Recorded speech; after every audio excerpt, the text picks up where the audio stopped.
আসসালামু আলাইকুম।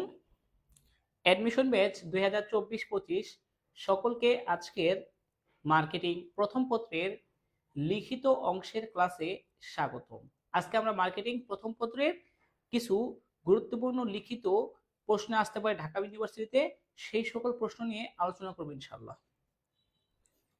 ঢাকা ইউনিভার্সিটির লিখিত এমসিকিউ লিখিত।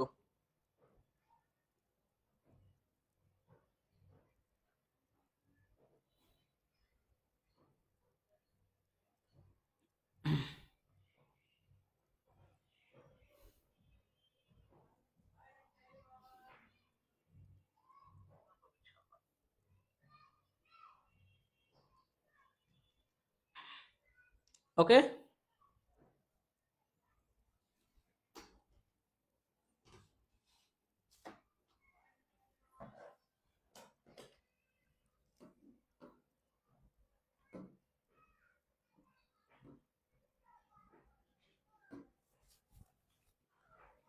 উপযোগ সৃষ্টির প্রক্রিয়াকে কি বলে? যে উপযোগ সৃষ্টি হয়, এই উপযোগ সৃষ্টির প্রক্রিয়া কিভাবে সৃষ্টি হয়? ঠিক আছে, আমরা জানি উপযোগ হচ্ছে কোনো কিছুর অভাব পূরণের ক্ষমতা, আর উপযোগ সৃষ্টি হয় উৎপাদনের সাহায্যে। উপযোগ সৃষ্টি হয় কিভাবে? উৎপাদনের সাহায্যে।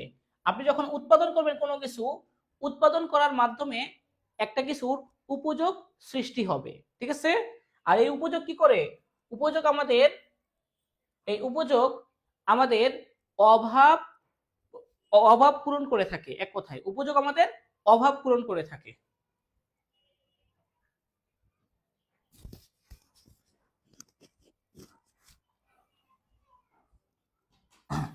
কি কথা শুনতে পাচ্ছেন কম? স্যার একটু সাউন্ড কম শোনা যাচ্ছে।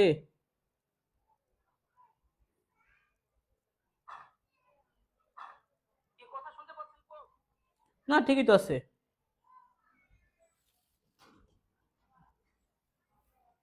ওকে, এটা আমরা দেখি, এটা বলে তো দেখি।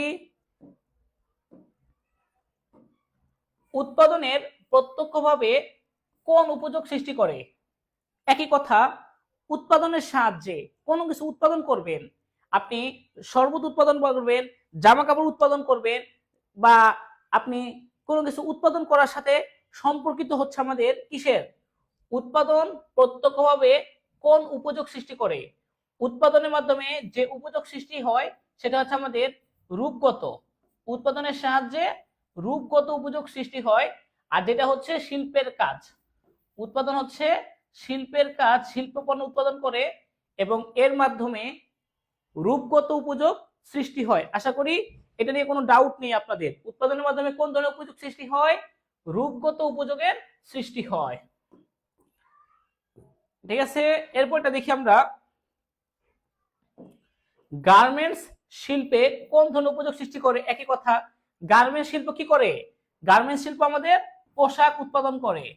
গার্মেন্টস শিল্প আমাদের পোশাক উৎপাদন করে। আর এই পোশাক উৎপাদনের মাধ্যমেও আমাদের রূপগত উপযোগের সৃষ্টি হয়। পোশাক উৎপাদনের মাধ্যমে কোন ধরনের উপযোগ সৃষ্টি হয়? রূপগত উপযোগের সৃষ্টি হয়। তাহলে এটার উত্তরও সেম, রূপগত উপযোগ সৃষ্টি হবে। এরপরে উৎপাদনের খাত কি কি? উৎপাদনের খাত হচ্ছে তিনটি খাত আছে। একটা হচ্ছে কৃষি খাত, একটা হচ্ছে শিল্প খাত, একটা হচ্ছে সেবা খাত। তার মধ্যে সবচেয়ে বেশি অবদান রাখে সেবা খাত, 50%-এর বেশি। তারপরে কৃষি খাত 14%-এর মতো, শিল্প খাত এই 36-37%-এর মতো। তো সব মিলিয়ে আমাদের উৎপাদনের খাত কি কি? তিনটা। একটা হচ্ছে কৃষি খাত, একটা হচ্ছে শিল্প খাত, একটা হচ্ছে সেবা খাত। এর মধ্যে কোনো সমস্যা আছে কারো এই এমসিকিউ গুলোর মধ্যে প্রথম চারটার?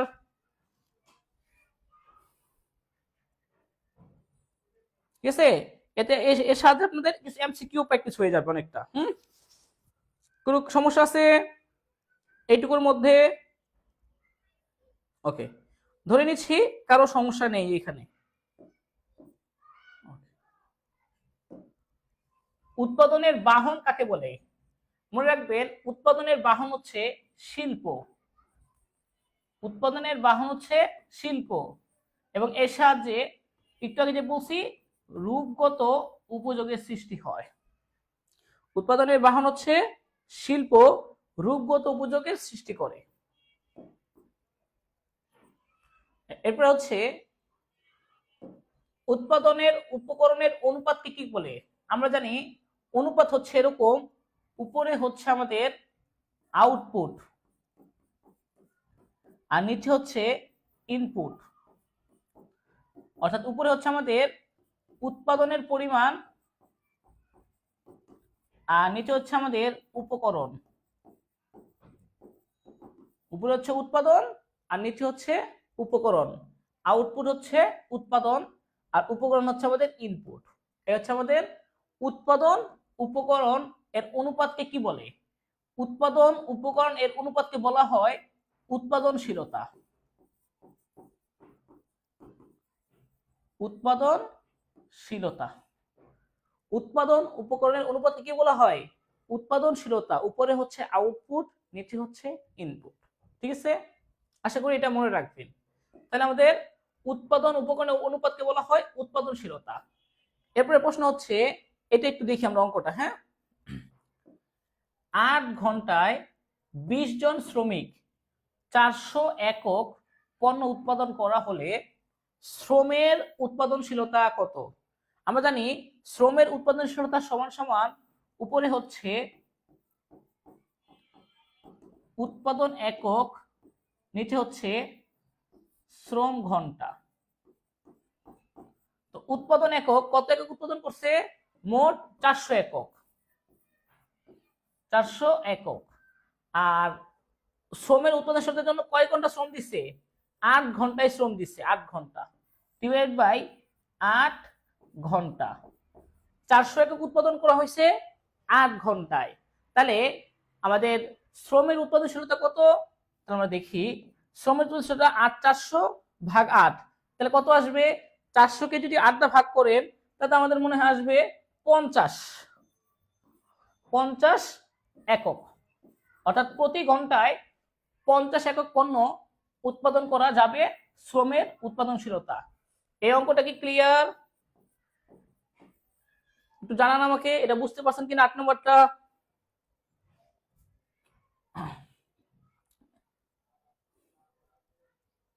আচ্ছা, ওকে, ঠিক আছে।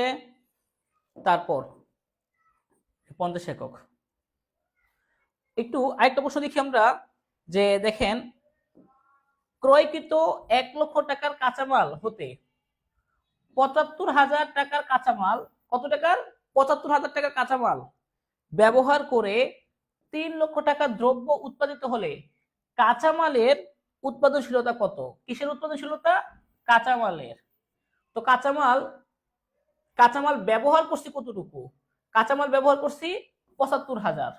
ওকে, তাহলে আমাদের ব্যবহৃত কাঁচামাল হচ্ছে 75,000 আর উৎপাদন করছি কতটুকু? দেখেন আমি 1 লাখ টাকার কাঁচামাল কিনলেও আমি কিন্তু 75,000 টাকার কাঁচামাল ব্যবহার করেছি। আর উৎপাদন করছি কতটুকু? 3 লক্ষ টাকার দ্রব্য উৎপাদন করছি। উৎপাদন করেছি আমি 3 লক্ষ টাকার দ্রব্য। তাহলে উপরে হচ্ছে আমাদের উৎপাদনের পরিমাণ আর নিচে হচ্ছে ব্যবহৃত কাঁচামালের পরিমাণ, কারণ কাঁচামালের উৎপাদনশীলতা বলেছে। কিন্তু অনেকে ভুল করে এটা ধরতে পারে, এটা আমি কিনছিলাম 1 লক্ষ টাকার কাঁচামাল, কিন্তু 1 লক্ষ টাকার কাঁচামাল তো ব্যবহার করি নাই, ব্যবহার করেছি 75,000 টাকার কাঁচামাল। আচ্ছা, তারপরে এই 3 লক্ষ টাকা উপরে যাবে আর এই 75,000 টাকার কাঁচামাল নিচে। তো ভাগ করে দেন, কত আসবে? যে 3 লাখকে 75 দ্বারা ভাগ করলে, সংক্ষেপে এটা ভাগ করে দিলে 4, কারণ 75 দুগুণে 150, 150 দুগুণে 300, 4 টাকা বলা যায়। কাঁচামাল উৎপাদনের সাথে কত? 4 টাকা। তা উত্তরটা দেখি, এই 4 টাকা। এরপরে উৎপাদনের ফলে কাঁচামালের সাথে যে অতিরিক্ত মূল্য, একটু দেখি। উৎপাদনের ফলে কাঁচামালের সাথে, আপনি কাঁচামালের সাথে যে অতিরিক্ত মূল্য যুক্ত হয় তাকে কি বলা হয়? কাঁচামালের সাথে অতিরিক্ত মূল্য থাকে না অনেক সময়, কাঁচামালের সাথে অতিরিক্ত মূল্য যুক্ত করতে হয়, সেটাকে আমরা বলি সংযোজিত মূল্য। কি বলা হয়? সংযোজিত মূল্য। উৎপাদনের সাথে কাঁচামালের সাথে আপনার যে অতিরিক্ত মূল্য যুক্ত করা হয় তাকে বলা হয় সংযোজিত মূল্য। যেমন একটু বলি আপনাদের, যে শ্রম, যন্ত্র, অন্যান্য, এগুলো এগুলো হচ্ছে আমাদের কাঁচামাল বাদে সংযোজিত মূল্য। এগুলো হচ্ছে সংযোজিত মূল্য। তারপরে প্রশ্নটা দেখি, কাঁচামালকে পরিপূর্ণ পণ্যে, একদম চূড়ান্ত পণ্যে রূপান্তর করতে শ্রম ও অন্যান্য যে সকল উৎপাদনের ব্যয় হয়ে থাকে তাদের সমষ্টিকে কি বলে? কাঁচামালকে পরিপূর্ণ পণ্যে রূপান্তর করতে শ্রম, এই যে একটু বলছিলাম, শ্রম, যন্ত্রপাতি এবং অন্যান্য যে সকল উৎপাদন ব্যয় হয়ে থাকে তাদেরকে বা তাদের সমষ্টিকে কি বলা হয়? উৎপাদনের উপকরণ। সেগুলোকে বলা হয় কি? উপকরণ। এই সবগুলো হচ্ছে আমাদের উপকরণ, উৎপাদনের উপকরণ, যেটা হচ্ছে ইনপুট। ইনপুট, এটা হচ্ছে আমাদের ইনপুট। ঠিক আছে, উৎপাদনের উপকরণ ইনপুট, এটাকে কি বলা হয়? যে রূপান্তর করতে যেটা ব্যয় হয়, রূপান্তর ব্যয়। রূপান্তর ব্যয়। কাঁচামালে যতগুলো আমাদের উপাদান থাকে সেই উপাদানগুলো একসাথে বলা হয় রূপান্তর ব্যয়। চূড়ান্ত পণ্যে রূপান্তর করতে যে ব্যয়টা হয়ে থাকে, ধরেন আপনি কিনেছেন আখ, মানে আখ কিনেছেন, সেখান থেকে আপনি চিনি বানাবেন। এই আখ থেকে চিনি বানাইতে আপনার কাঁচামাল, তারপরে হচ্ছে যন্ত্রপাতি, শ্রম, আরো যত খরচ থাকবে সবগুলোকে একসাথে বলা হয় রূপান্তর ব্যয়। উৎপাদনের উপকরণগুলোকে একসাথে বলা হয় রূপান্তর ব্যয়। কারণ কাঁচামালকে পরিপূর্ণ পণ্যে রূপান্তর করবেন, রূপান্তর করতে যে ব্যয় হয় রূপান্তর ব্যয়।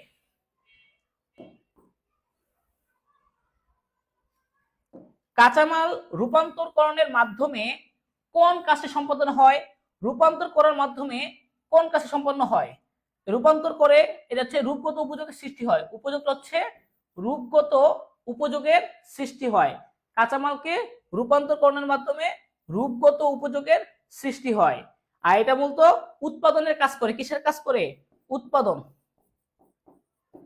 উৎপাদনের কাজ করে থাকে। ঠিক আছে, এজন্য হবে এটা কি? রূপান্তর করার মাধ্যমে উৎপাদন এই কাজটা হয়ে থাকে। আর উৎপাদন হচ্ছে রূপগত উপযোগের সৃষ্টি করে। সাবান উৎপাদন কোন ধরনের উপযোগ সৃষ্টি করে? একই উত্তর, রূপগত। সাবান উৎপাদনের মাধ্যমে রূপগত উপযোগ সৃষ্টি হয়। কাঁচামাল রূপান্তরকরণের মাধ্যমে উৎপাদনের কাজে সম্পর্কিত হয়, যেটা রূপগত উপযোগ সৃষ্টি করে। কাঁচামালকে পরিপূর্ণ পণ্যে রূপান্তর করতে রূপান্তর ব্যয় হয়। আর কাঁচামালের সাথে যে অতিরিক্ত মূল্য যুক্ত করতে হয় সেটা সংযোজিত মূল্য। এই পৃষ্ঠা ক্লিয়ার? এই পৃষ্ঠার মধ্যে কোনো সমস্যা আছে কিনা একটু জানান।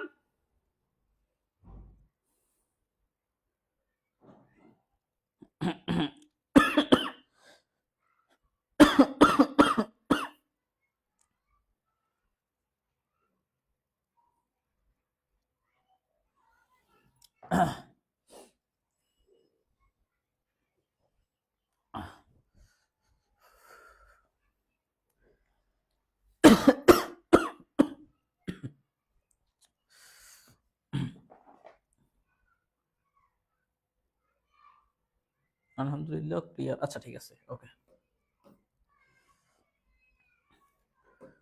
উৎপাদন প্রক্রিয়ার ইনপুট কি? ইনপুট হচ্ছে আমাদের উপকরণ। ইনপুট হচ্ছে আমাদের উপকরণ। আর আউটপুট সেটা হচ্ছে আমাদের উৎপাদন। আউটপুট হচ্ছে আমাদের উৎপাদন।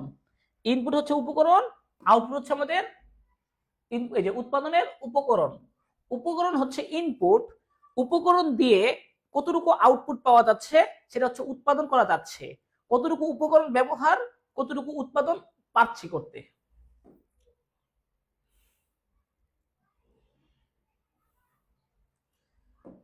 যে সকল প্রাকৃতিক ও অপ্রাকৃতিক উপাদান ব্যবহার করে উপযোগ সম্পন্ন পণ্য বা সেবা তৈরি করা হয় তাকে কি বলে? যে সকল প্রাকৃতিক ও অপ্রাকৃতিক উপাদান ব্যবহার করে উপযোগ সম্পন্ন পণ্য বা সেবা তৈরি করা হয় তাকে কি বলে? ওই একই উত্তর, সবগুলো আমাদের উৎপাদনের উপকরণের সাথে সম্পর্কিত। ঠিক আছে, তো উৎপাদনের উপকরণ আছে কয়টা জানেন? ওকে, পরের প্রশ্নটা দেখি আমরা। উৎপাদনের চৌস্তম্ভ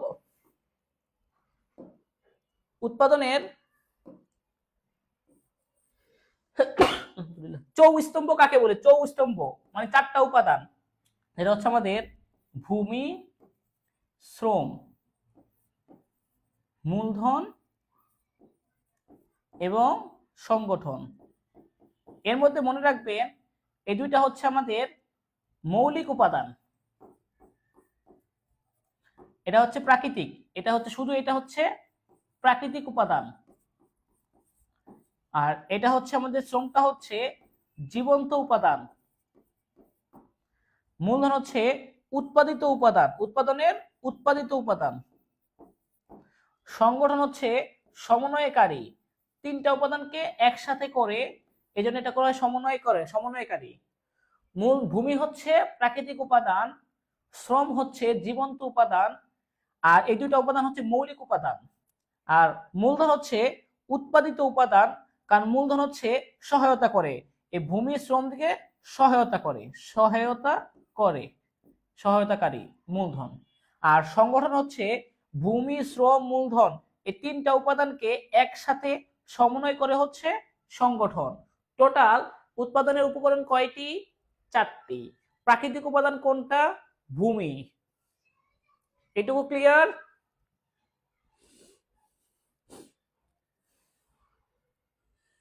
ওকে, এরপর আমরা আসি এই যে উৎপাদনে ভূমি, শ্রম, মূলধন, সংগঠনকে একত্রে বলা হয় আমাদের উৎপাদন চৌস্তম্ভ। উৎপাদনের মৌলিক উপকরণগুলো কি কি? একটু আগে বললাম এই দুইটা, এই যে ভূমি এবং শ্রম, এই দুইটা হচ্ছে আমাদের মৌলিক উপকরণ।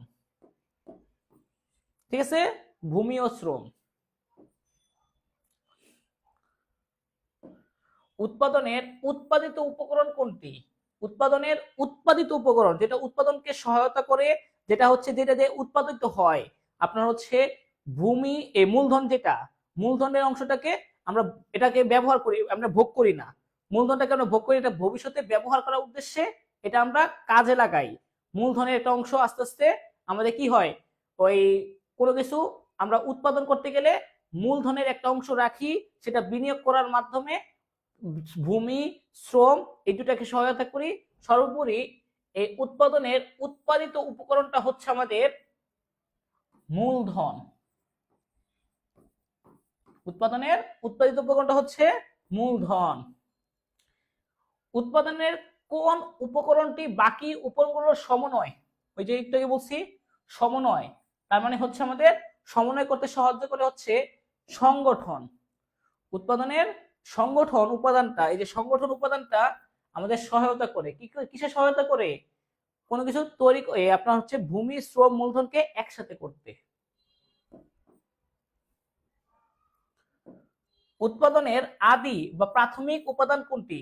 আদি বা প্রাথমিক উপাদান বা প্রাকৃতিক উপাদান হচ্ছে ভূমি। উৎপাদনের আদি, প্রাথমিক বা প্রাকৃতিক উপাদান হচ্ছে ভূমি।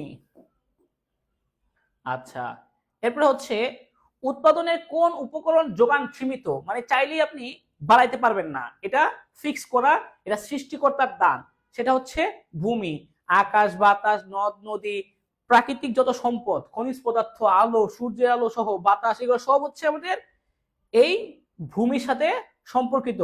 এই ভূমিটা কি আমাদের উৎপাদনের যোগান সীমিত, এই ভূমির উপাদানটা হচ্ছে সীমিত ভূমি।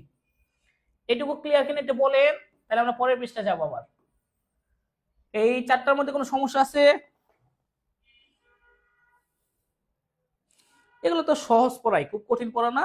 ওই একবার পড়াই দিলে পরে আপনি বাসায় একবার দেখলেই পারবেন। আশা করি বাসায় একবার ভালো করে দেখলে নিজেরাও পারবেন।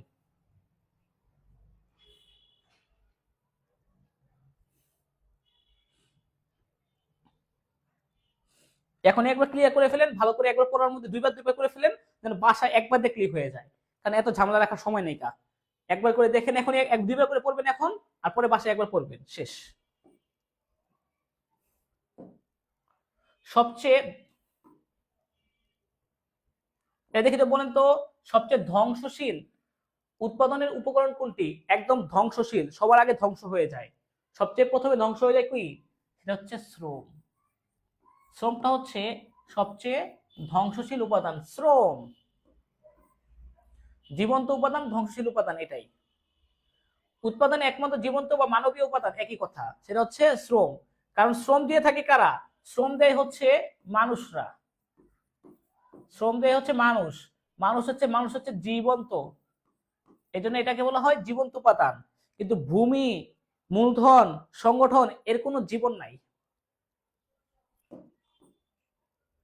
উৎপাদনের কোন উপকরণটি গতিশীলতার জন্য পরিচিত? গতিশীল, গতিশীলতার জন্য পরিচিত মানে এক স্থান থেকে অন্য স্থানে, এক জায়গা থেকে অন্য জায়গায়, এক পেশা থেকে অন্য পেশায়, এক পদ থেকে অন্য পদ, এর উপরে কি হইতে পারে? চলে যেতে পারে, গতিশীল। সেটা হচ্ছে আমাদের এই শ্রম। শ্রম হচ্ছে আমাদের গতিশীল। উৎপাদনে কোন উপকরণটি গতিশীল? শ্রম। শ্রম হচ্ছে আমাদের গতিশীল। কোন শ্রম বিভাজন শ্রমিক একাই শুরু থেকে শেষ পর্যন্ত সব কাজ করে থাকে? এর একটু ইম্পর্টেন্ট। যেমন হচ্ছে আমাদের কৃষক, তারা একাই সব কাজ শেষ করে থাকে। বা তাঁতি বা জেলে, তারা একাই একটা কাজ সম্পন্ন করে থাকে। এটা হচ্ছে আমাদের সরল সরল বা পেশাগত শ্রম বিভাগ।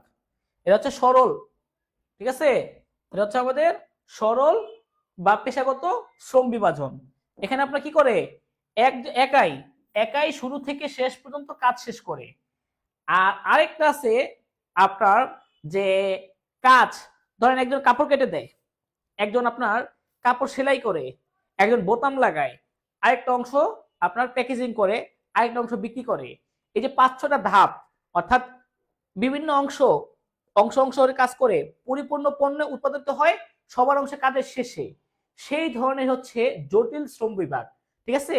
আর এখানে একাই শুরু থেকে শেষ করতে পারে না একজন, ওইখানে আপনার ধাপে ধাপে কাজ করে। যেমন দেখাই, এই যে এটা, কোন শ্রম বিভাজনে একাধিক প্রক্রিয়াকরণের মাধ্যমে উৎপাদনের কার্য সম্পূর্ণ হয়ে থাকে। যেমন একজন হচ্ছে কাপড় কাটার সাথে জড়িত, একজন হচ্ছে আপনার সেলাইয়ের সাথে জড়িত, একজন আপনার বোতাম লাগানোর সাথে জড়িত, একজন আপনার প্যাকেজিং করার সাথে জড়িত। এই যে ধাপে ধাপে প্রক্রিয়াকরণের মাধ্যমে কাজটা শেষ হয়, এটা হচ্ছে জটিল শ্রম বিভাগ। এটাকে বলা হয় কি? জটিল শ্রম বিভাগ। বুঝতে পেরেছেন সরল আর জটিল শ্রম বিভাগের পার্থক্য?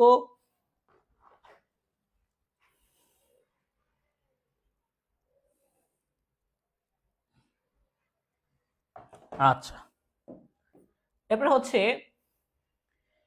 পেশা বা পদবি পরিবর্তন না করে, দেখেন, পেশা বা পদবি পরিবর্তন না করে কেবল প্রতিষ্ঠান পরিবর্তন করলে কোন শ্রমের গতিশীলতা সৃষ্টি হবে? যেমন ধরেন সম্রাট স্যার যে ক্লাস নেয়, ম্যানেজমেন্ট ক্লাস নেয় কোথায়? আপনার হচ্ছে এই বিজনেস স্কোয়াডে। সম্রাট স্যার বিজনেস স্কোয়াড থেকে বের হয়ে অন্য একটা প্রতিষ্ঠান XYZ, সেই প্রতিষ্ঠানের আপনার ম্যানেজমেন্ট শিক্ষক হিসেবেই ওইখানে জয়েন করলো। এই প্রতিষ্ঠান থেকে বের হয়ে অন্য একটা প্রতিষ্ঠানে একই পদে, তাহলে সেটাকে আমরা কি বলবো? সেটা হচ্ছে আমাদের আনুভূমিক, আমরা বলতে পারবো আনুভূমিক গতিশীলতা। আর আরেকটা আছে উলম্ব, সেটা কি? দেখেন, ধরেন আপনার নিম্ন স্তর থেকে উচ্চ স্তরে নিয়োগ লাভ করলে, ধরেন এখানে আমি ছিলাম একজন শিক্ষক, মানে সাধারণ জেনারেল মানে শিক্ষক হিসাবে, সিনিয়র শিক্ষক হিসাবে আছি, ওইখানে গিয়ে আমি হয়েছি ওই প্রতিষ্ঠানের আপনার হেড হয়েছি, ম্যানেজমেন্টের হেড হয়েছি। তার মানে কি? নিচু পদ থেকে উঁচু পদে আমার উন্নতি হয়েছে, প্রমোশন হয়েছে। তখন সেটা বলবো আমরা সেটাকে আমরা বলবো উলম্ব বা স্তরগত গতিশীলতা। এই দুটার পার্থক্য ক্লিয়ার? এই দুটার আনুভূমিক গতিশীলতা আর উলম্ব গতিশীলতা, এই দুটা ক্লিয়ার? একটু বলেন, তাহলে আমরা তারপরে যাব। একটা ক্ষেত্রে কি এক প্রতিষ্ঠান থেকে অন্য প্রতিষ্ঠানে গেছে কিন্তু সমপর্যায়ে, ঠিক আছে, র্যাঙ্কে সমপর্যায়ে একই পেশায়। আর আরেকটা হচ্ছে নিচু পদ থেকে উপরি পর্যায়ে গেছে একই পেশায়, তবে উপরি পর্যায়ে পদোন্নতি পেয়েছে অন্য পেশায়, অন্য প্রতিষ্ঠানে গিয়ে নিয়োগপ্রাপ্ত। বা নিম্ন স্তর থেকে উচ্চ স্তরে যাওয়া, সেটা হচ্ছে আমাদের স্তরগত গতিশীলতা, উলম্ব। নিম্ন স্তর থেকে উচ্চ স্তরে।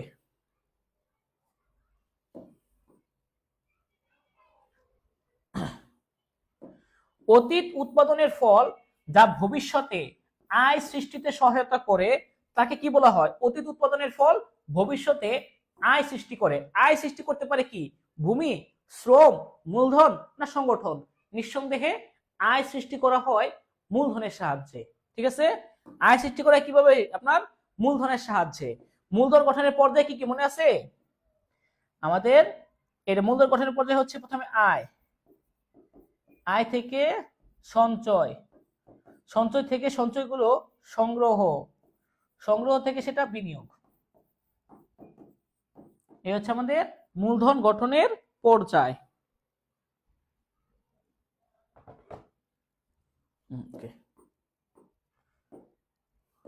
মূলধনের পারিতোষিককে কি বলা হয়? পারিতোষিক মানে হচ্ছে পুরস্কার। আপনি যদি মূলধন দেন আপনি কি পাবেন? যেমন অংশীদারি ব্যবসায়ে মূলধন বিনিয়োগ করলে সুদ পাওয়া যায়, এটা। ঠিক আছে, মূলধনের পারিতোষিককে কি বলা হয়? সুদ। মূলধনের পারিতোষিক হচ্ছে সুদ। চুক্তির ভিত্তিতে, এটা তো আপনাদের বলা লাগবে না, এটা তো আপনি একদম এক্সপার্ট। চুক্তির ভিত্তিতে কোন ব্যবসা সংগঠন গঠিত হয়? অংশীদারি ব্যবসা। এটা কি আর বলা লাগবে? এটা তো আপনারা অনেক এই বিষয়ে অনেক এক্সপার্ট, কারণ আপনারা ব্যবসা সংগঠন করছেন। জনকল্যাণের উদ্দেশ্যে কোন সংগঠন? এটা আপনারা বলেন দেখি। জনকল্যাণের উদ্দেশ্যে গঠিত হয় কোন সংগঠন? একটু বলেন দেখি, দেখি এটা কয়জন পারেন।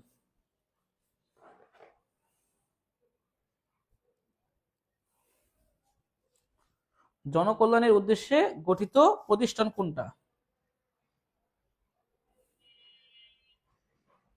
সমবায় সমিতি। অনেকে বলতেছে সমবায় সমিতি জনকল্যাণ উদ্দেশ্যে। জনকল্যাণ, সমবায় সমিতি জনকল্যাণ করে না।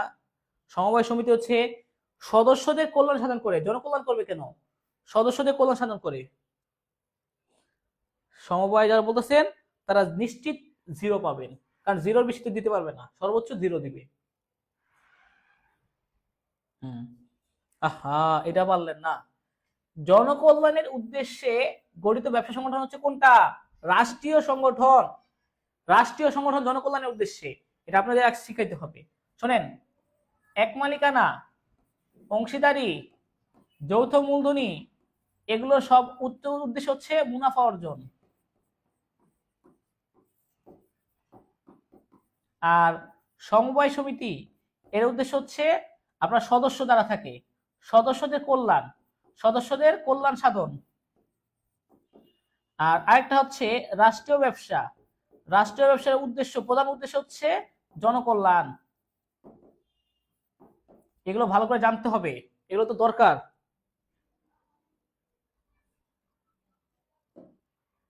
না না, মাইনাস দিবে না, -2.5 দিবে না, কারণ এটা লিখিত, লিখিত অংশে তো জিরো মাইনাস দেয় না।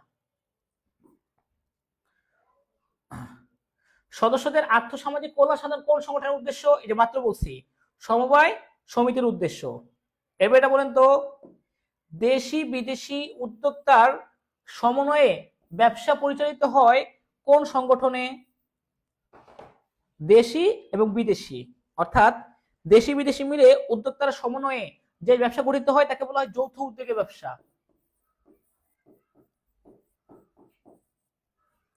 যৌথ উদ্যোগে ব্যবসা। এর মাধ্যমে কি হয় জানেন? বিদেশি টাকা আমাদের দেশে আসে, বৈদেশিক বিনিয়োগ বাড়ে, বৈদেশিক বিনিয়োগ বাড়ে, মানে বিদেশি টাকা আমাদের দেশের আগমন ঘটে, বাইরের দেশ থেকে টাকা ভিতরে আগমন ঘটে এই যৌথ উদ্যোগে ব্যবসার মাধ্যমে। হ্যাঁ, যৌথ উদ্যোগ ব্যবসা। ওকে, তারপর উৎপাদনের কোন উপাদানটি মানুষ সৃষ্টি করতে পারে না? ওই যে ভূমি, এটা মানুষ সৃষ্টি করতে পারে না, কারণ ভূমি হচ্ছে প্রাকৃতিক উপাদান। উৎপাদনের প্রাকৃতিক উপকরণ কয়টি? একটি, শুধু ভূমি একটি। এরপরে হচ্ছে আমাদের পণ্য বা সেবা উৎপাদনের পরিমাণ বা স্তরকে কি বলা হয়? একটা পণ্য বা সেবা উৎপাদনের পরিমাণ বা স্তরকে কি বলা হয়? এটা হচ্ছে আমাদের উৎপাদন মাত্রা, কতটুকু উৎপাদন করা হয়েছে। পণ্য বা সেবা উৎপাদনের পরিমাণ বা স্তরকে বলা হয় উৎপাদন মাত্রা। পরিমাণ বা স্তরকে কি বলা হয়? উৎপাদনের মাত্রা। কতটুকু উৎপাদন করা হয়েছে, কতটুকু উৎপাদন করা হয়েছে সেটা হচ্ছে আমাদের কি? উৎপাদন মাত্রা।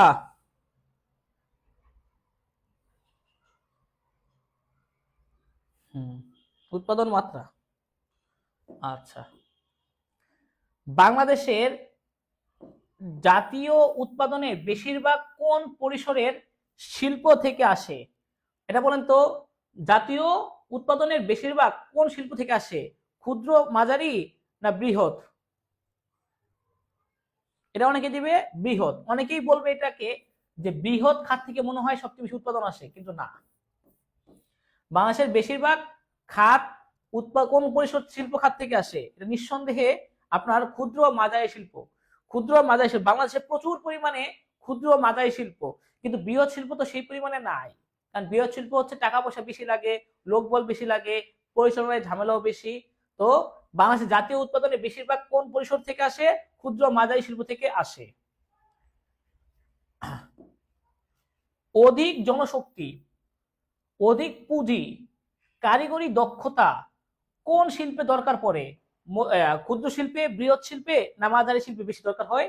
যে অধিক জনশক্তি, যেমন আপনার 300+ জনশক্তি, অধিক পুঁজি 50 কোটি টাকার বেশি, 50 crore বেশি, কারিগরি দক্ষতা, কাজের প্রতি খুব জ্ঞান, কোন শিল্পে দরকার পড়ে বেশি? সেটা হচ্ছে আমাদের বৃহৎ শিল্প। বৃহৎ শিল্পে আপনার শ্রমিক সংখ্যা বেশি দরকার হয়। বৃহৎ শিল্পে আপনার হচ্ছে এই আপনার বৃহৎ শিল্পে পুঁজি বেশি দরকার হয়, কারিগরি দক্ষতা অনেক বেশি লাগে। ঠিক আছে, এটা উত্তর হবে কি? বৃহদায়তন শিল্পে বা বৃহৎ শিল্পে, কোনো সমস্যা নাই। ক্ষুদ্র মাঝারি শিল্প, এটার বৃহদায়তন শিল্প। কারণ বাংলাদেশ জাতীয় উৎপাদনে বেশিরভাগ আপনার এই পরিসরের শিল্প, এটা হচ্ছে ক্ষুদ্র মাঝারি শিল্প থেকে আসে।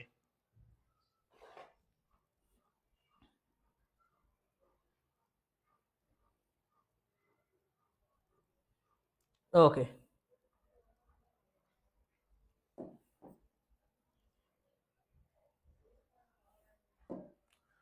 কোন মাত্রায় একক প্রতি ব্যয় সর্বনিম্ন রেখে অধিক মাত্রায় উৎপাদন করা যায়? এটা আপনারা বলে তো দেখি, কোন মাত্রায় একক প্রতি ব্যয় সর্বনিম্ন রেখে অধিক মাত্রায় উৎপাদন করা যায়?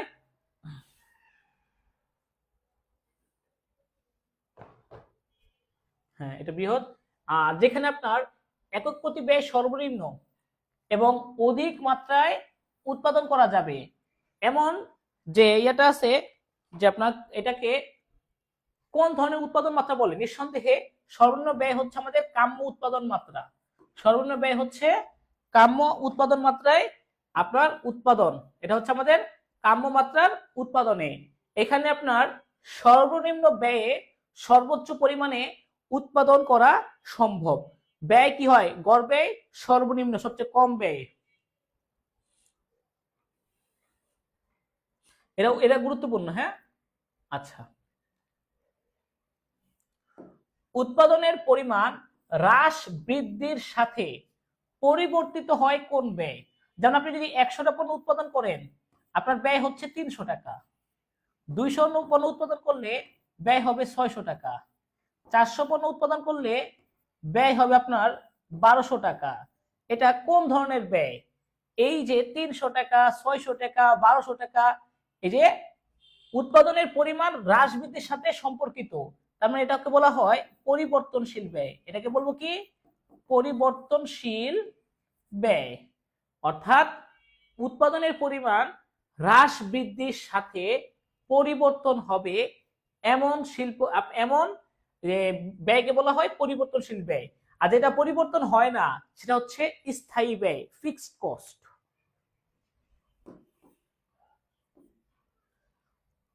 অতিরিক্ত একক উৎপাদনের ফলে যে বাড়তি ব্যয় হয়, ধরেন আপনার 1000 একক, ঠিক আছে, এটা হচ্ছে আপনার কাম্য উৎপাদন ব্যয়। তারপরে আপনি আর 10টা একক উৎপাদন করলেন বা 20টা একক উৎপাদন করলেন, এর জন্য যে বাড়তি ব্যয় হবে তাকে বলা হয় প্রান্তিক ব্যয়। তাকে বলা হবে কি? প্রান্তিক ব্যয়। যে বাড়তি অতিরিক্ত একক উৎপাদনের জন্য যে বাড়তি ব্যয় হবে তাকে বলা হয় প্রান্তিক ব্যয়। এটা উৎপাদন না করাই ভালো।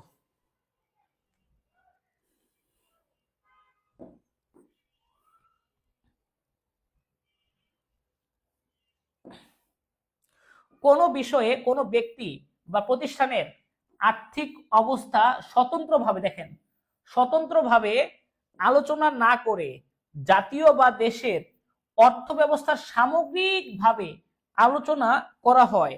দেখেন, স্বতন্ত্রভাবে আলোচনা করা হচ্ছে ব্যষ্টিক, আর সামগ্রিকভাবে আলোচনা করা হচ্ছে আমাদের সামষ্টিক। এটা আমরা সবাই জানি।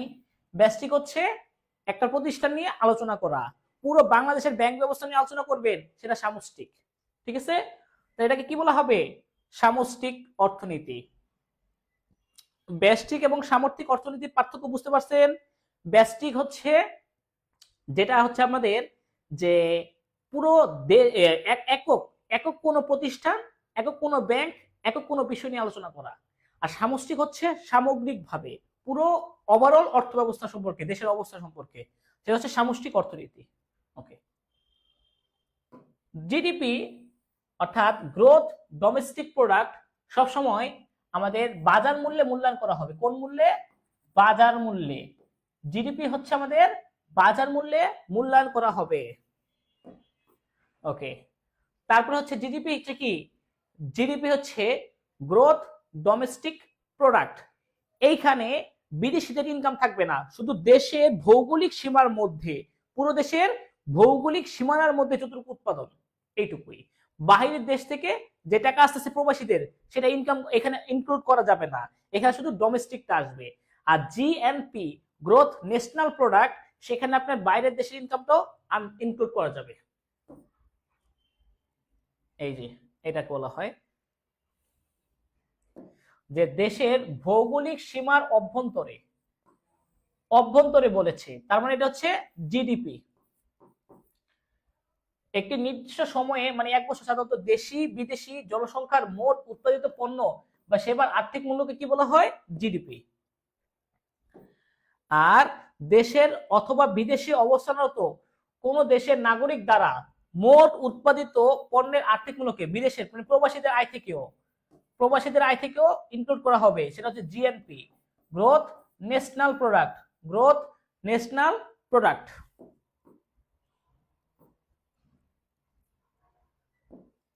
মাথাপিছু আয় নির্ণয়ের সূত্রটি কি? এটা হচ্ছে আমাদের ওই যে যেটা আমরা বের করব যে আমাদের টোটাল দেশের জনসংখ্যা আর আমাদের টোটাল ইনকাম, জিডিপিটা কতটুকু, টোটাল ইনকামটা কতটুকু, সেটা হচ্ছে আমাদের ইনকামটা। কি ব্যাপার? এই যে মোট জাতীয় আয়, নিট ইনকাম, আমাদের হচ্ছে মোট জাতীয় আয় কতটুকু হচ্ছে সেইটা, আর জনসংখ্যা কতটুকু, তাহলে আমাদের জিডিপি বের হবে। যে আমাদের এরা পার ক্যাপিটাল ইনকাম বের হবে, আমাদের প্রত্যেকটা মানুষের যে পার ক্যাপিটাল ইনকাম, সেটা বের হবে হচ্ছে এই মাথাপিছু আয় নির্ণয় সূত্রটা হচ্ছে যে মোট জাতীয় আয়, মোট জাতীয় আয় উপরে, ঠিক আছে, আর নিচে হচ্ছে আমাদের পপুলেশন, জনসংখ্যা, কতটুকু জনসংখ্যা, আমাদের আয়টা দিয়ে ভাগ করলেই এই আমাদের মাথাপিছু আয় নির্ণয়ের সূত্র হচ্ছে এটা। আর অর্থনৈতিক অবস্থার মানদণ্ড কোন পরিমাপককে বলা হয়? এটা হচ্ছে আমাদের জাতীয় আয়। জাতীয় আয় হচ্ছে অর্থনৈতিক অবস্থার মানদণ্ড, যে আমাদের টোটাল জাতীয় আয় কতটুকু। আর এটা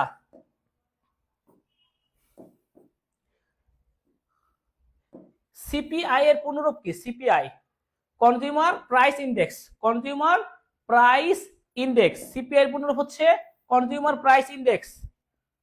ওকে, এটা একটু পড়ে নেন, এখানে এটা একটা মিনিট একটু পড়ে নেন, সূত্রগুলো তো আছে, তো এই জন্য অনেকের পেস লাগতে পারে।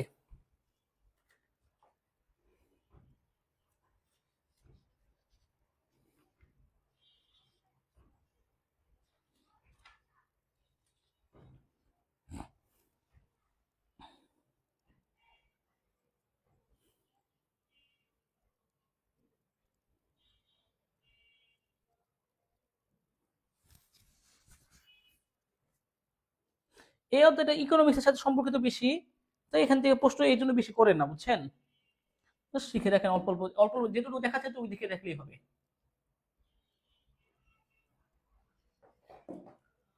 কোন পণ্য বা সেবা একজন ব্যক্তি বা কোম্পানির পছন্দ বা প্রয়োজন অনুসারে পরিবর্তন করার কাজকে কি বলা হয়? ধরেন আপনার পণ্য, আপনি একটা অর্ডার দিচ্ছেন, সে অর্ডার অনুযায়ী আমি তৈরি করলাম, তা সেটা বলা কি?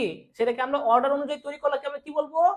অর্ডার অনুযায়ী তৈরি করা হচ্ছে আমাদের কাস্টমাইজেশন।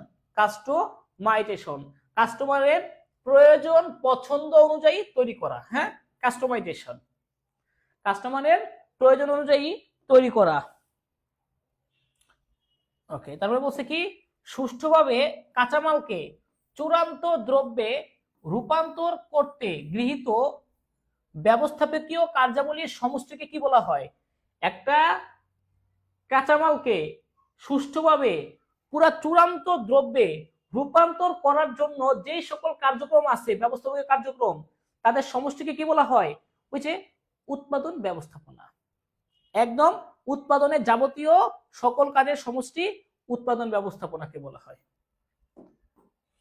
উৎপাদন ব্যবস্থাপনা, যেটা অধ্যায় 5 থেকে আসছে। তারপরে আসি 6 এর উপাদানগুলো কি কি, এটা বলা লাগবে না। Man, machine, method, money, market, materials, 6টা উপাদান।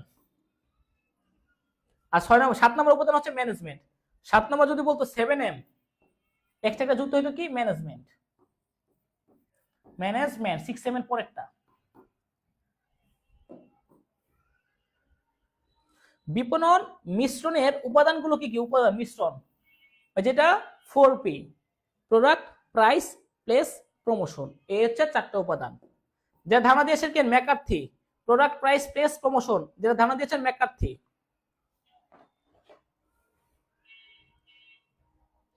ওকে, 1 মিনিট পড়েন এটা, 1 মিনিট, 1 মিনিট পড়েন। Man, machine, method, money, market, materials. হ্যাঁ, পিডিএফ অ্যান্সার সহ দেওয়া থাকবে, পিডিএফ এ অ্যান্সার সহ দেওয়া থাকবে।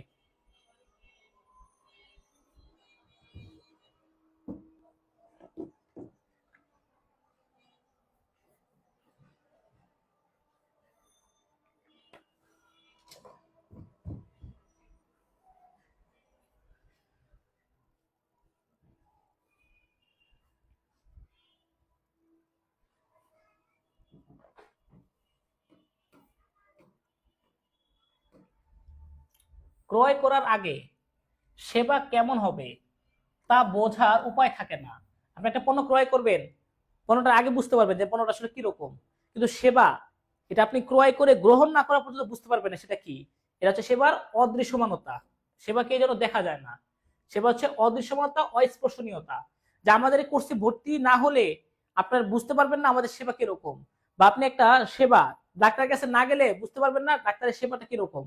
এটা কিন্তু পণ্য না যে আগে থেকে অনুমান করে যাবেন, এটা সেবাটা তখন নেওয়ার পরে বুঝতে পারবেন। এটা হচ্ছে আমাদের অদৃশ্যমানতা বা অস্পর্শনীয়তা। উৎপাদন ব্যবস্থাপনার পূর্ব নাম কি ছিল? উৎপাদন ব্যবস্থাপনার আগে নাম ছিল হচ্ছে কার্য ব্যবস্থাপনা। কি ব্যবস্থাপনা? কার্য ব্যবস্থাপনা। আর এখন হচ্ছে আমাদের উৎপাদন ব্যবস্থাপনা। হ্যাঁ, শ্রম বিভাজনের ধারণা কে প্রবর্তন করেন? এটা আপনারা জানেনই, অ্যাডাম স্মিথ। অ্যাডাম স্মিথ শ্রম বিভাগের ধারণাটা কে প্রদত্ত করেন? Adam Smith. ওকে, দক্ষতার ভিত্তিতে পারিশ্রমিক নির্ধারণের প্রবর্তন করেন কে? সেটা হচ্ছে আমাদের চার্লস বেবেজ। চার্লস বেবেজ দক্ষতার ভিত্তিতে পারিশ্রমিক নির্ধারণের প্রবর্তন করেন কে? Charles Babbage. Okay, Charles Babbage. তারপরে বলছে কি, দ্য ওয়েলথ অফ নেশন গ্রন্থের লেখক কে? যেটা 1776 সালে লেখা হয়েছিল। এটারও লেখক হচ্ছে অ্যাডাম স্মিথ। অ্যাডাম স্মিথ, তাকে অর্থনৈতিক জনক বলা হয়, অ্যাডাম স্মিথ, 1776 সালে। শিল্প উৎপাদনে যন্ত্রের প্রবর্তন করেন কে? Very very important. শিল্প উৎপাদনে যন্ত্রের উদ্ভাবনটা করেন কে? এটা অনেকেই জানেন না, জেমস স্টুয়ার্ট। শিল্প উৎপাদনে যন্ত্রের প্রবর্তন করেন কে? James Stewart.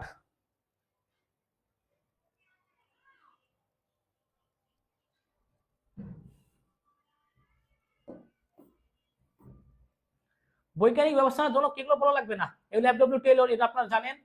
Principal of scientific management করতে যান, এফডব্লিউ টেইলর, এগুলো হচ্ছে আপনার জানেন আপনারা, এটা হচ্ছে তার প্রধান বই।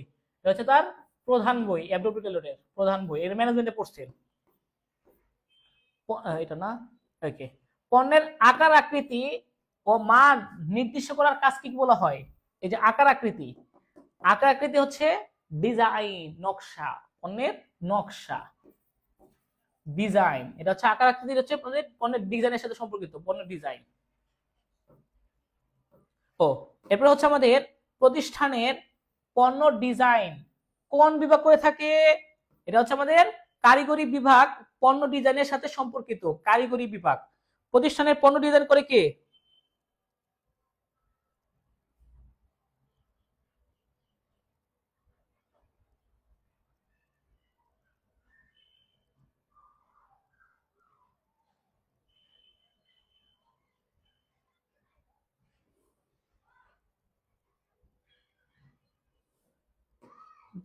আপনারা কমেন্ট করেন কোথায়, আর দেখি আমি 2-3 মিনিট পরে মনে হচ্ছে ঠিক মতো কমেন্ট দেখা যায় না। এই ফেসবুকে একটা সমস্যা, যে কমেন্ট করা, কখন কমেন্ট করছে আর কোথায় আসছে সেটা দেখা যায় না। পণ্য ডিজাইনের চতুর্থ ধাপ কোনটি? পণ্য ডিজাইনের প্রথম ধাপ কি? উদ্যোগ গ্রহণ, যে আমি পণ্য ডিজাইন করবো কিনা।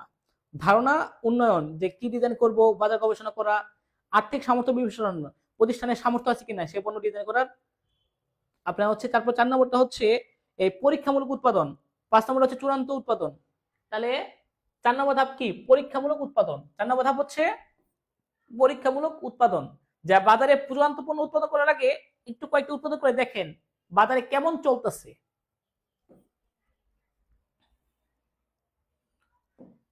ডিজাইনের কোন পর্যায়ে ভোক্তা জরিপ ও বাজার গবেষণা করা হয়? ধারণা উন্নয়ন, দ্বিতীয় ধারণা উন্নয়ন স্তরে। এটা হচ্ছে আমাদের দ্বিতীয় স্তর। কোন স্তর? দ্বিতীয়। ঠিক আছে, ধারণা উন্নয়ন স্তরে ভোক্তা জরিপ ও বাজার গবেষণা করা হয়। কোন ডিজাইন উৎপাদনের কৌশল পরিবর্তনের সাথে জড়িত? দেখেন, উৎপাদনের কৌশল পরিবর্তন, তার মানে হচ্ছে উৎপাদন ডিজাইন। উৎপাদন ডিজাইন 4টা ডিজাইন আছে, 4টা অনেক কৌশল আছে। একটা হচ্ছে উৎপাদন ডিজাইন, একটা হচ্ছে আমাদের আমাদের কারিগরি বা ব্যবহারিক, কারিগরি বা ব্যবহারিক ডিজাইন। যেটা হচ্ছে আমাদের অভ্যন্তরীণ পরিবর্তন হবে, অভ্যন্তরীণ গুণাগুণ। এরপরে আমাদের আছে নান্দনিক ডিজাইন, যেটা হচ্ছে আমাদের পণ্যকে আকর্ষণীয় করার সাথে সম্পর্কিত, ক্রেতাকে আকর্ষিত করবে, ক্রেতাকে আকৃষ্ট করার জন্য। আরেকটা হচ্ছে আমাদের প্যাকেজিং ডিজাইন, যেটা শুধু বাহ্যিক আবরণ পরিবর্তন করে। প্যাকেজিং ডিজাইন কি করে? বাহ্যিক আবরণ পরিবর্তনের সাথে সম্পর্কিত।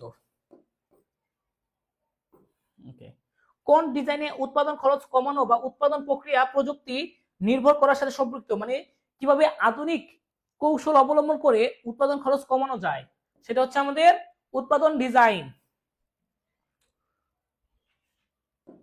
কোন ডিজাইন মৌলিকীকরণ বা পণ্যের বাহ্যিক আবরণের পরিবর্তনের সাথে সম্পর্কিত? ওই যে মৌলিকীকরণ, সেটা হচ্ছে আমাদের প্যাকেজিং ডিজাইন। প্যাকেজ, পণ্যের বাহ্যিক আবরণটা শুধু পরিবর্তন করবে, পণ্যের অভ্যন্তরীণ গুণাগুণের কোনো পরিবর্তন হবে না, সেটা হচ্ছে আমাদের প্যাকেজিং ডিজাইন।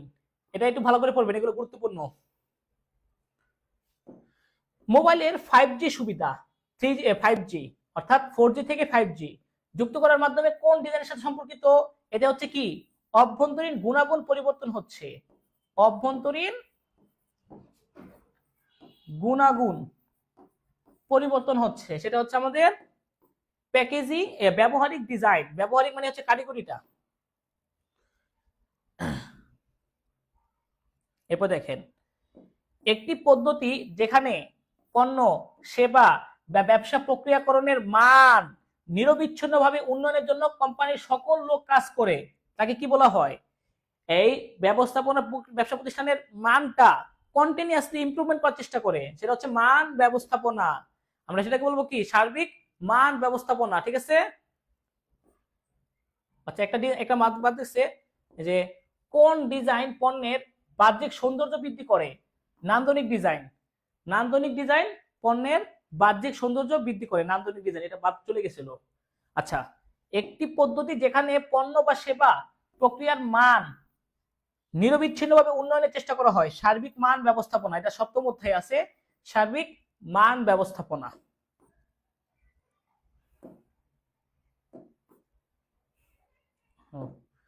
পণ্যের যে বৈশিষ্ট্য ভোক্তার প্রত্যাশা পূরণে সাহায্য করে, পণ্যের যে বৈশিষ্ট্য মানে কোয়ালিটি, যেটা ভোক্তার প্রত্যাশা প্রয়োজন পূরণ করে, সেটা হচ্ছে মান। পণ্যের মান কিরকম, মান। টিকিউএম এর জনক কে? আমরা জানি কি এডওয়ার্ড ডেমিং। এডওয়ার্ড ডেমিং হচ্ছে টিকিউএম টোটাল কোয়ালিটি ম্যানেজমেন্টের জনক। Edward dimming total quality management এর জনক হচ্ছে এডওয়ার্ড ডেমিং। বানানটা খেয়াল রাখবেন, হ্যাঁ। তারপর বলছে কি 7M এর উপাদানগুলো কি, ওই যে লাস্টে বললাম যে man, machine, method, money, market, materials. Quality is the free and zero defects. তথ্যটি কে দিয়েছেন? Very very important. এটাও দেখেন যে ফিল ক্রসবি, আরে পুরোটা শুনে, ফিল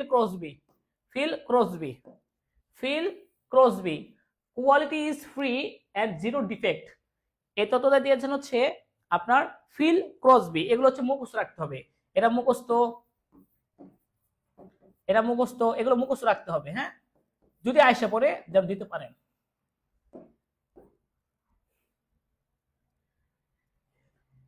এটা ইম্পর্টেন্ট, হ্যাঁ, এটা ভেরি ভেরি ইম্পর্টেন্ট। বাজারে নেতৃত্ব দানকারী পণ্যের মানকে আদর্শ মান ধরে মান নির্ধারণকে কি বলে? যেমন অফলাইনে ধরা যায় প্যারাগন কোচিং সেন্টার কমার্সের ক্ষেত্রে অনেকটা ভালো লিড দিচ্ছে, তাদেরকে আদর্শ মান ধরে অন্য একটা কোচিং সেন্টার যদি তাদের সকল কার্যক্রম মানে আদর্শ মান ধরে তাদের সকল কার্যক্রম পরিচালনা করে, যে পণ্যের মানকে নির্ধারণ করা, সেটা হচ্ছে আমাদের, সেটাকে কি বলা হয়? এটা হচ্ছে বেঞ্চমার্কিং। ওই প্রতিষ্ঠানের মানটাকে বলা হবে বেঞ্চমার্কিং।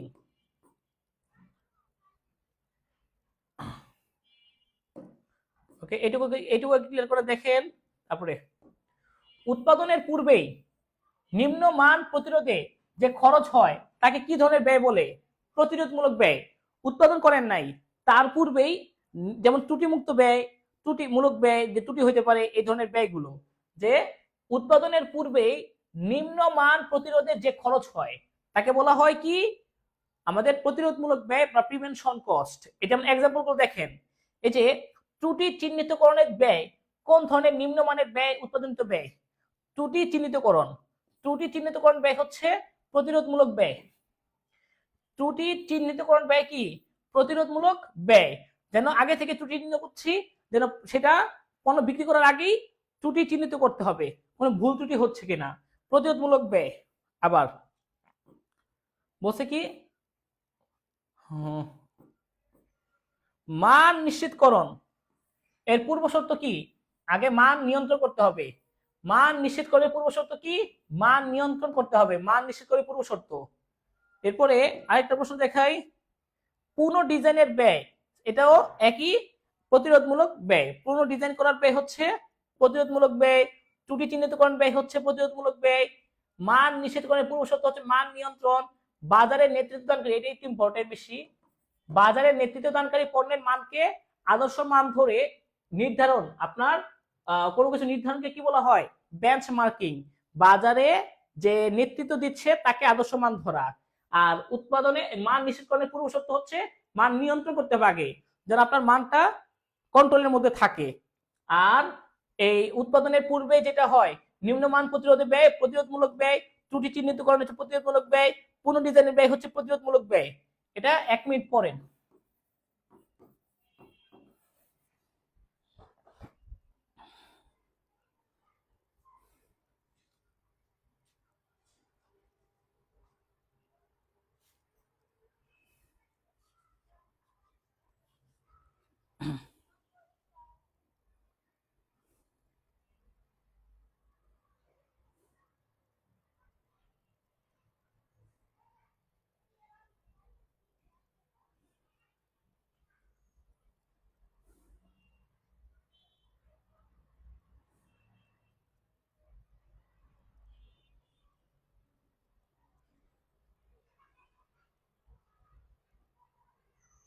আচ্ছা,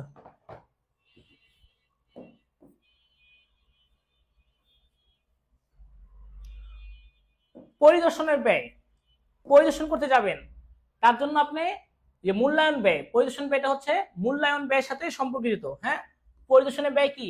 মূল্যায়ন ব্যয়ের সাথে সম্পর্কিত। বিকৃত বিক্রির পর নির্দিষ্ট সময় পর্যন্ত ক্রেতাকে পণ্য সংস্কার, প্রতিস্থাপন অথবা এই মেরামতের ভিত্তিতে লিখিত নিশ্চয়তা দেওয়া, ওয়ারেন্টি দেন অনেকে, ওয়ারেন্টি, গ্যারান্টি, এইগুলো হচ্ছে আমাদের, এইগুলো দেওয়া আপনার যেটা বিক্রেতা সেবা প্রদান করা, যে ওয়ারেন্টি গ্যারান্টি দেওয়া, এগুলো কি পরবর্তী ব্যয় হয়, এটা হচ্ছে বাহ্যিক, অনেকটা ওয়ারেন্টি গ্যারান্টি বাহ্যিক ব্যয়। হ্যাঁ, উৎপাদনকারীর ত্রুটি ঘটলে তা কোন ধরনের উৎপাদনজনিত ব্যয় বলে বিবেচিত হবে? উৎপাদনকালীন সময় ত্রুটি ঘটলে সেটা অভ্যন্তরীণ ব্যর্থতার ব্যয়। শুনেন, ব্যয় হচ্ছে প্রথমত দুই ধরনের, যে অভ্যন্তরীণ প্রতিষ্ঠানের ভিতরে ব্যয় হয়, আরেকটা হচ্ছে আমাদের বাহ্যিক ব্যয়, ওয়ারেন্টি গ্যারান্টি, মামলা প্রতিরোধ ব্যয়, এটা হচ্ছে বাহ্যিক ব্যয়। আর প্রতিষ্ঠানের ভিতরে ত্রুটিকালীন যে ব্যয় হয় সেটা হচ্ছে অভ্যন্তরীণ ব্যয়। এই দুটো ব্যয় কথা মাথায় রাখতে হবে, ঠিক আছে? বিক্রয়ের পরে কোন ধরনের নিম্নমানের পণ্য উৎপাদনজনিত ব্যয় বিক্রয়ের পরে, সেটা হচ্ছে বাহ্যিক, এটা হচ্ছে বাহ্যিক ব্যর্থতার ব্যয়, এক্সটার্নাল, বিক্রয়ের পরে। আর বিক্রয়ের পূর্ব পর্যন্ত হচ্ছে ইন্টারনাল, অভ্যন্তরীণ। একটি প্রতিষ্ঠানে নির্দিষ্ট সময়ে সর্বোচ্চ উৎপাদনের পরিমাণকে কি বলা হয়? উৎপাদন ক্ষমতা। একটি প্রতিষ্ঠানে নির্দিষ্ট সময়ে সর্বোচ্চ উৎপাদন পরিমাণকে বলা হয় হচ্ছে উৎপাদন ক্ষমতা। যে একটা প্রতিষ্ঠানের নির্দিষ্ট সময়ে সর্বোচ্চ উৎপাদনের পরিমাণকে বলা হয় উৎপাদনের ক্ষমতা, কতটুকু পণ্য তারা উৎপাদন করতে পারবে। স্বাভাবিকভাবে সব ধরনের সুযোগ সুবিধা ব্যবহার করে সর্বোচ্চ সর্বোচ্চ যে পরিমাণ উৎপাদন করা হলে তাকে কোন ধরনের সংগঠন উৎপাদন ক্ষমতা বলে? সর্বোচ্চ উৎপাদন ক্ষমতা। যে বলাই আছে সর্বোচ্চ উৎপাদন ক্ষমতা, সেটাই এটা উৎপাদন ক্ষমতা, এটা সর্বোচ্চ উৎপাদন ক্ষমতা। রেটেড, মেশিনের গায়ে লেখা থাকে আপনার যে ক্যাপাসিটি, সেটা হচ্ছে আমাদের রেটেড। মেশিনের গায়ে লেখা থাকে যে ক্যাপাসিটি তাকে বলা হয় রেটেড ক্যাপাসিটি। হ্যাঁ, রেটেড। অনেক সময় থাকে না যে 5,000 একক পণ্য উৎপাদন হবে, এর বেশি কাজ করবে না, 50,000 মিনিট চলবে, মোবাইল ইউজ করবেন, 4,000 ঘন্টা চার্জ দেওয়া যাবে, এরকম। এগুলো হচ্ছে আমাদের রেটেড ক্যাপাসিটি, রেটেড ক্যাপাসিটি। সর্বনিম্ন ব্যয়ে সর্বোচ্চ উৎপাদনের সাথে সম্পর্কিত, এটা ভেরি ভেরি ইম্পর্টেন্ট। হ্যাঁ, এটা ইম্পর্টেন্ট। সর্বনিম্ন ব্যয়ে সর্বোচ্চ পরিমাণে উৎপাদন, সেটাকে আমরা কি বলি? যে সর্বনিম্ন ব্যয়ে সর্বোচ্চ উৎপাদন হচ্ছে কার্যকর উৎপাদন ক্ষমতা, কার্যকর উৎপাদন ক্ষমতা, এটা ক্ষমতা। আরেকটা হচ্ছে সর্বনিম্ন ব্যয়ে সর্বোচ্চ উৎপাদন পরিমাণ, সেটা হচ্ছে আমাদের কাম্য উৎপাদন মাত্রা। আর এটা হচ্ছে কাম্য কার্যকর উৎপাদন ক্ষমতা। আর এটা হচ্ছে কি, পরিমাণটা হচ্ছে কাম্য উৎপাদন মাত্রা, আর এটা হচ্ছে ক্ষমতাটা হচ্ছে কার্যকর উৎপাদন ক্ষমতা। পার্থক্য আছে কিন্তু। হ্যাঁ, এটা হচ্ছে আমাদের সিস্টেম বা কার্যকর উৎপাদন ক্ষমতা, যে কার্যকর উৎপাদন ক্ষমতা। সর্বনিম্ন ব্যয়ে সর্বোচ্চ উৎপাদনের সাথে সম্পৃক্ত কোন ধরনের উৎপাদন ক্ষমতা? সেটা হচ্ছে কার্যকর উৎপাদন ক্ষমতা। আর সর্বনিম্ন ব্যয়ে সর্বোচ্চ পরিমাণে পণ্য উৎপাদন, সেটা হচ্ছে কাম্য উৎপাদন মাত্রা। পার্থক্যটা আছে। হ্যাঁ,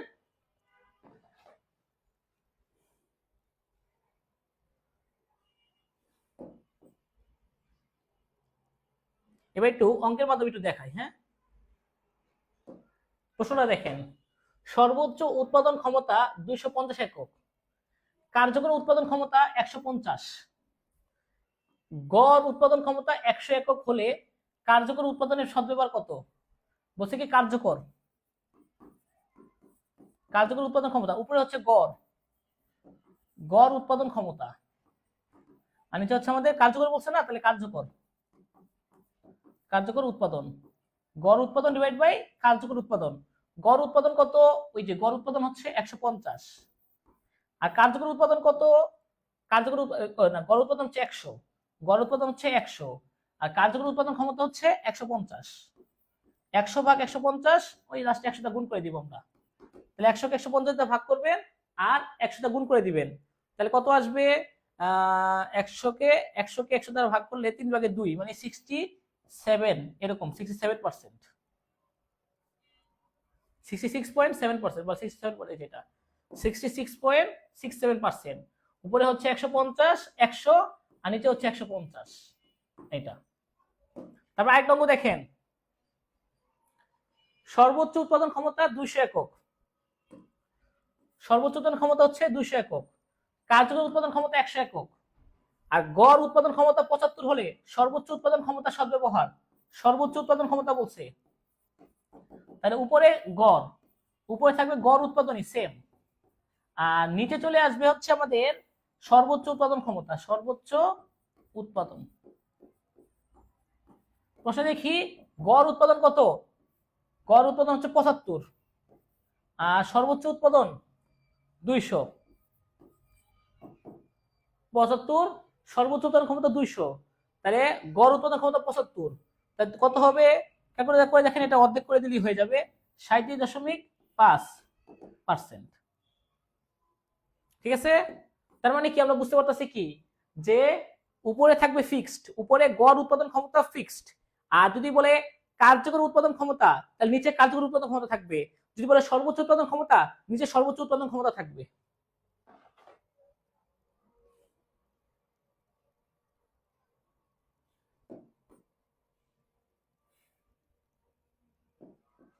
সর্বনিম্ন ব্যয়ে সর্বোচ্চ উৎপাদনের সাথে সম্পৃক্ত কোন উৎপাদন ক্ষমতা? ভেরি ভেরি ইম্পর্টেন্ট, এটাই বেশি আসে পরীক্ষা। ঠিক আছে, সর্বনিম্ন ব্যয়ে সর্বোচ্চ উৎপাদন ক্ষমতা, যেটা একটু আগে বলছি কার্যকর উৎপাদন ক্ষমতা, এটা বেশি ইম্পর্টেন্ট। হ্যাঁ, এটা ভেরি ভেরি ইম্পর্টেন্ট।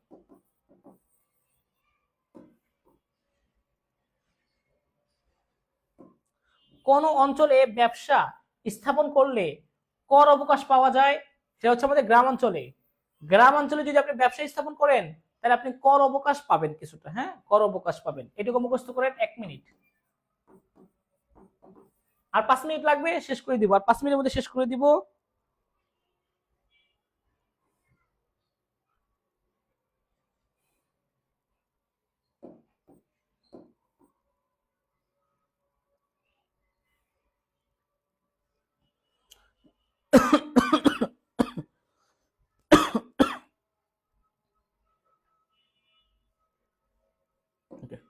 বৃহদায়তন উৎপাদন সুবিধার জন্য একই স্থানে বহু শিল্প প্রতিষ্ঠান গড়ে তোলাকে কি বলা হয়?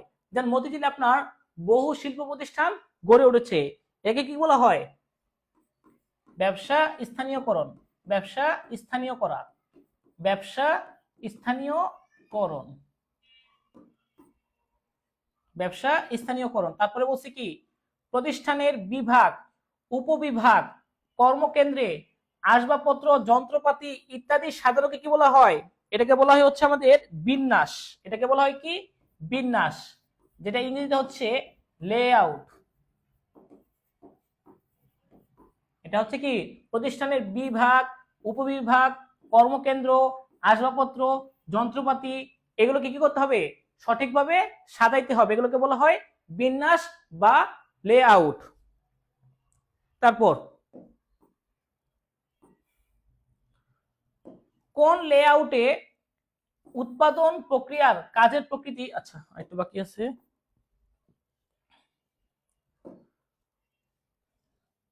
কাজের প্রকৃতি অনুযায়ী বিভাগ তৈরি করে নির্দিষ্ট কাজগুলোকে উক্ত বিভাগে সম্পন্ন করা হয়, এটা হচ্ছে প্রক্রিয়া বিন্যাসে। যেইখানে আপনার উৎপাদন প্রক্রিয়ার কাজের প্রকৃতি অনুযায়ী বিভিন্ন বিভাগ তৈরি করে নির্দিষ্ট কাজগুলো উক্ত বিভাগে সম্পন্ন করা, প্রক্রিয়া বিভাগ। লাস্ট, পণ্যকে কাজের ক্রমানুসারে সাজানো হয় প্রোডাক্ট, পণ্য বিন্যাসে। এটা হচ্ছে পণ্য বিন্যাস। পণ্য বিন্যাস মানে প্রোডাক্ট লেআউট। হ্যাঁ, যে পণ্যকে কাজের ক্রমানুসারে সাজানো হয় পণ্য বিন্যাসে বা প্রোডাক্ট লেআউট, একই কথা। স্বয়ংক্রিয় পদ্ধতিতে স্থানান্তরের সুবিধা থাকে এই প্রোডাক্ট লেআউটে। স্বয়ংক্রিয় পদ্ধতিতে স্থানান্তরের সুবিধা থাকে প্রোডাক্ট লেআউটে। তারপর মজুদ রাখার প্রয়োজন হয় না, কারণ এটা স্বয়ংক্রিয়। স্বয়ংক্রিয় পদ্ধতি তো, এই জন্য মজুদ রাখার প্রয়োজন হয় না প্রোডাক্ট লেআউটে। সেম একই উত্তর, প্রোডাক্ট লেআউটে। তারপরে দেখি আমরা, ইউ আকৃতির হয়ে থাকে সাধারণত কোন বিন্যাস? ইউ আকৃতির হয়ে থাকে পণ্য বিন্যাসে আমাদের, এটা ইউ আকৃতির হয়ে থাকে পণ্য বিন্যাসটা। পরিকল্পিতভাবে বিক্রয় কেন্দ্রে পণ্যদ্রব্য সাজানো থাকে কোন লেআউটে? এটা আমাদের রিটেল লেআউটে পরিকল্পিতভাবে বিক্রয় কেন্দ্রে পণ্যদ্রব্য সাজানো থাকে। রিটেল লেআউটে, রিটেল লেআউটে পরিকল্পিতভাবে বিক্রয় কেন্দ্রে আপনার পণ্যদ্রব্য সাজানো থাকে। ওকে, লাস্ট, কোন লেআউট ক্রেতাদের সুবিধার্থে করা হয়? ওই রিটেল, রিটেল লেআউট আমাদের ক্রেতাদের সুবিধার্থে করা হয়। অফিসে কাজের পরিবেশ উন্নত করে কোন লেআউট? সেটা হচ্ছে আমাদের অফিস লেআউট। অফিসে কাজের পরিবেশ উন্নত করে অফিস লেআউট। আর কিছু আছে? ই কমার্সের স্নায়ুকেন্দ্র বলা হয় কোন লেআউটকে? ই কমার্সের স্নায়ুকেন্দ্র বলা হয় কোন লেআউটকে? এটা বলেন দেখি last. Retail layout, office layout.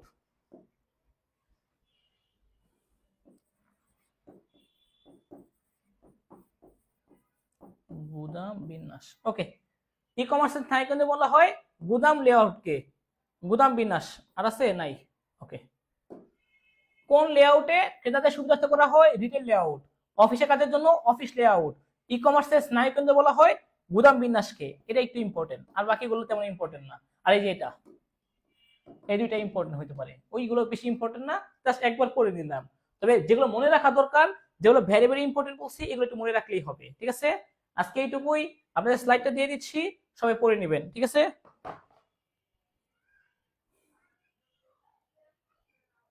ওকে। আমরা আর দুইটা ক্লাস নিব মার্কেটিং এর উপর। দুইটা ক্লাস নিলে আশা করি আমাদের শেষ হয়ে যাবে। দুইটা ক্লাস, আরো দুইটা লাগবে, কারণ ফার্স্ট সেকেন্ড পেপারটা একটু বড় তো, আর অনেক কিছু আছে সেকেন্ড পেপারে। এটা একটু 2 দিন লাগবে আরো।